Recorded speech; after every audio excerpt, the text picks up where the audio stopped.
Hi, I'm Tiffany, and this is the Balanced Life Podcast. I want to thank you so much for joining us today, this last podcast of 2024, where I am going to be talking about not making a New Year's resolution, not setting a specific goal, not doing what everyone else is doing. Instead, what I want to encourage you to do is start to keep track of what you are doing, what you've already done. Make your plans for daily life and then evaluate your success, because that is going to guide you. You need to know where you're trying to go, but goals and plans and vision boards, they can have a place, but I think they're overused, and you've probably already done that if you're listening to this. They can only get you so far. So today I would like to encourage you to start to think about, how is it that you are tracking the success, the efficiency, the quality of what you're already doing? How is it that you are determining if what you are doing is working or if you need to make changes? I'm going to be doing a series on my YouTube channel. If you're not subscribed to it, you can find it. It's at The Balanced Life.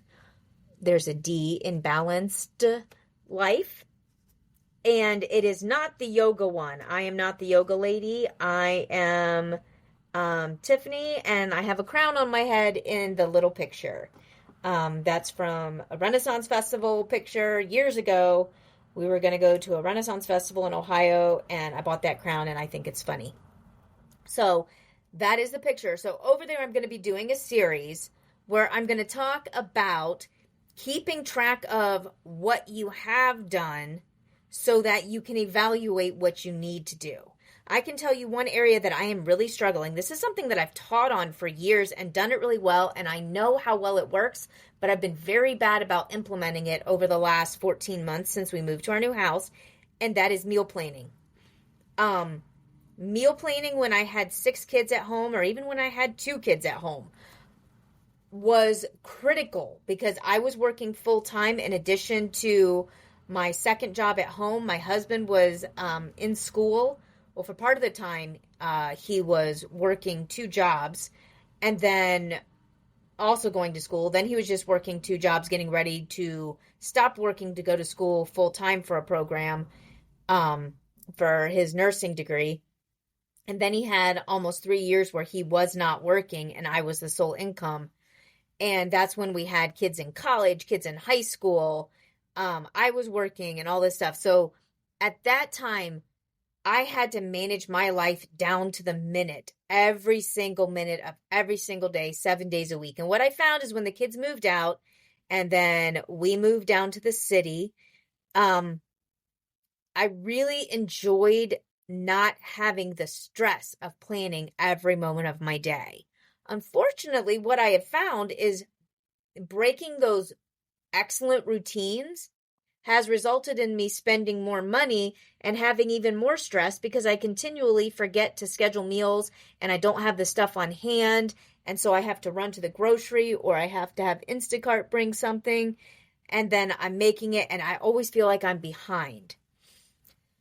So I started to evaluate and keep track of what it is that's causing me what it's costing me to do that. And I have found a definite increase in groceries beyond just the price of inflation. But what is it costing me in time? How much time do I waste not having that plan in place? And how much time does it take me to make that plan? And when I compare those and I see how much time I'm wasting, that disconnect is what is motivating me to plan my meals and to be more organized in meal prep and getting things around and even just planning for the next 2 or 3 days out. So I make sure I have all the stuff on hand. I'm not wasting food. I'm not doing all the things. And like right before Thanksgiving, a few weeks back, I guess about a month ago almost now, I injured my back at 7:30 a.m. on Monday, the week of Thanksgiving. And for the first time, I was hosting Thanksgiving at my house with my mom and stepdad and my siblings and my adult kids and my oldest daughter's spouse and all that stuff. So there was a whole big thing, and I hurt myself. And because I had not followed my normal routine from back in the day when I was very successful and very efficient, the weekend before I always wrote everything down and planned everything out for the week and knew what I needed. It was chaos the whole week because that one little thing threw every single thing off. I couldn't sit, I couldn't stand, I had to go to a doctor's appointment to try to work on it. It was a bad thing. And so then a lot of it fell on my husband unnecessarily. Other people had to do a bunch of stuff unnecessarily. And yes, my husband can help, but his work schedule that week was Monday, Tuesday, Wednesday. He left the house at 5 a.m. He got home at 8 o'clock at night. I had to have somebody come in and help me because I couldn't move the vacuum. It was my lower back that I injured. So I had to pay somebody to vacuum for me. I had to, like, all this other stuff. Whereas if I would have had the stuff around and planned, yes, I may have still had to pay somebody to vacuum for me because I was going to do that on Wednesday, obviously. All the other stuff like the groceries and getting the food around and knowing what we needed, it ended up that on Thanksgiving Day, I did not have but one egg in my whole house. And I forgot to have salad, which my mom was bringing a lot of the food, but one of the things I needed to have was salad. And I had forgotten to get salad. So we're running around chaotic on Thanksgiving morning, which is not the way you want to start a day of gratitude and thankfulness. Thankfully, our meal time was going to be at 5 o'clock, 5:30. So we did have the extra time to do the other little things, but it just made everything go berserk. So in evaluating that, I stepped back and I started looking at what have I done in the past that has prevented that level of chaos and time and money waste in my life. And the biggest thing I came to was the fact that I no longer do meal planning. Why do I no longer do meal planning? Well, it's because of some other systems that I taught about on the balancedlife.com. The Balanced Life YouTube channel. I talked about having grocery lists and like basically your grocery staple list. And my kids used to go through and they would evaluate because I had a list and I had all the stuff that we kept on hand, like basically the staples we always had, how many we needed to have. And they would write down how many we had so we knew if we needed to buy any, and if so, how many. And then I also had a daily thing that said, like, it had the days of the week, days of the month, 1 through 30. So it was the numbers, the dates. And every week I had a line through a day of the week because that was like leftovers or we could eat out or something like that. And then I would look at the meat that we had in the fridge and freezer or the main dishes, whether it's going to be pasta or meat. And I would mark those in what we had. And then I knew what I had to fill in. And I would fill in based on sales. And it made us very efficient. And, we didn't have a lot of freezer space, so we didn't buy a lot of frozen stuff. But we could at least figure out for the week ahead, okay, this is on sale this week.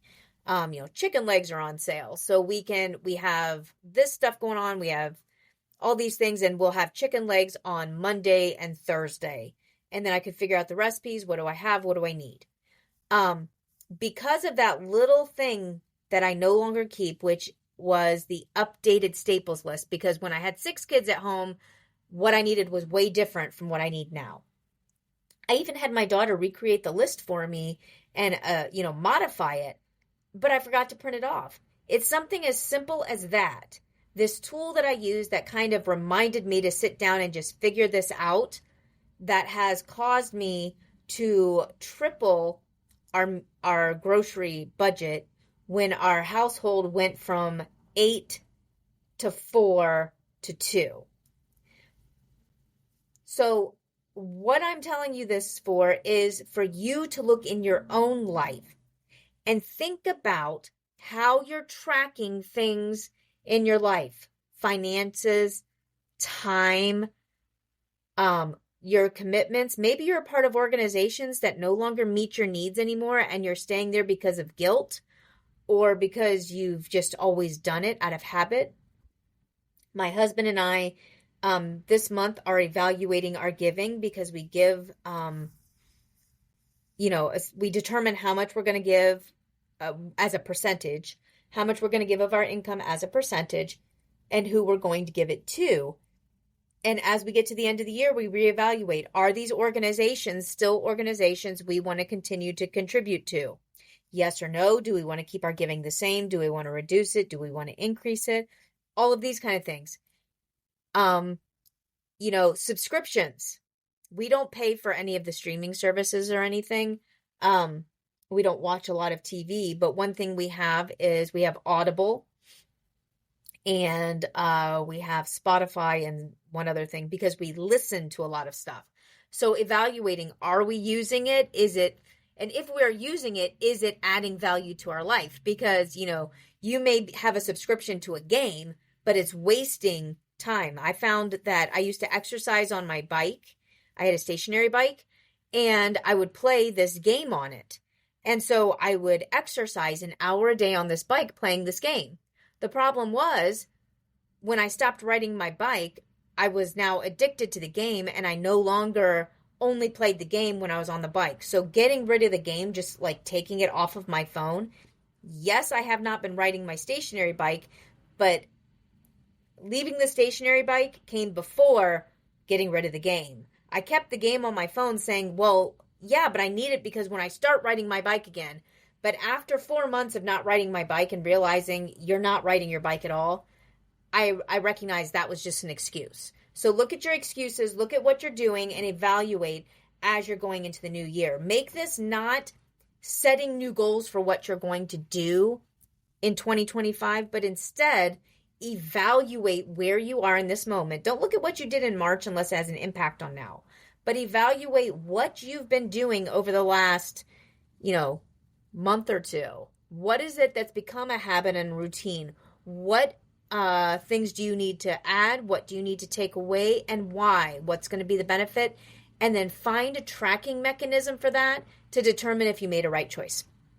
Okay, you're not going to do it perfectly, and that's fine. Hopefully, one of the things that you will find is that listening to these podcasts and reading my blogs and newsletters have been useful and helpful to you. I would love your feedback on that as I evaluate where I spend my time in this business, whether working on the books or writing the blogs or recording the podcasts or doing the shorts or doing the longer form videos or creating the courses. All the things that I'm doing, I'm going to be evaluating that as well. So your input is critical to helping me determine what I'm going to keep doing and stop doing. Because I can look at statistics and see what viewership is and engagement according to what the stats say, but only you know the impact you've had on your life. So I would appreciate your help in evaluating as well. But it's going to be imperfect because we all fail sometimes. Just try to fail forward. I'll see you in the new year.